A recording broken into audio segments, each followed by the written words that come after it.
बिस्मिल्लाहिर्रहमानिर्रहीम। अस्सलाम वालेकुम। मैं हूं मोहम्मद उसामा गाजी और आप देख रहे हैं अब पता चला। खबर यह है कि पुराने पाकिस्तान में सच बोलना दुश्वार बल्कि बहुत ही दुश्वार हो गया है। रियासती जबर से साफ़ी महफूज हैं ना सियासी रहनुमा। सच यह है कि हुकूमत जमहूरियत से अवाम का एतमाद उठाने की पूरी कोशिश कर रही है, पूरा जोर लगा रही है।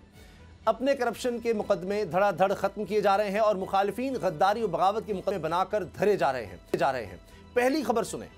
साबिक वज़ीर-ए-आज़म नवाज शरीफ के प्रिंसिपल सेक्रेटरी फवाद हसन फवाद के खिलाफ आमदन से ज़ायद असासाजात केस का फैसला सुनाकर इन्हें बिमा अहलो अयाल बरी कर दिया गया।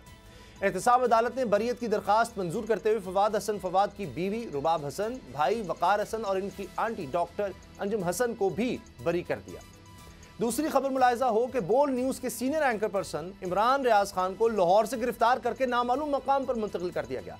इन्हें पहले गिरफ्तार किया गया, फिर मुकदमा ढूंढा गया। इनकी गिरफ्तारी 29 नवंबर 2022 को दर्ज की गई, एक FIR की बुनियाद पर डाली गई।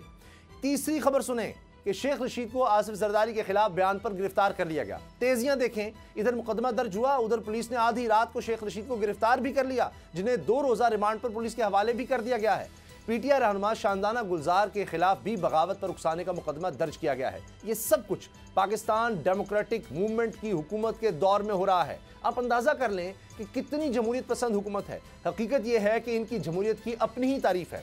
कल मरीम नवाज ने कहा था कि मौरूसियत ही जमहूरियत है। आज मरीम नवाज ने सहाफत की भी नई तारीफ की है, जिसके मुताबिक सहाफ़ी वही है जो हुकूमत के साथ खड़े हैं। बाकी वो सहाफ़ी मानती हैं सिर्फ उनको, ना कि जिनकी गिरफ्तारी हो रही है उसकी मजम्मत वो नहीं करेंगी। लेकिन सच तो सच है, कोई माने या ना माने, सच को सामने लाने पर बोल न्यूज़ को पहले भी निशाना बनाया गया और अब भी बोल न्यूज़ के सीनियर एंकर इमरान रियाज को गिरफ्तार किया गया।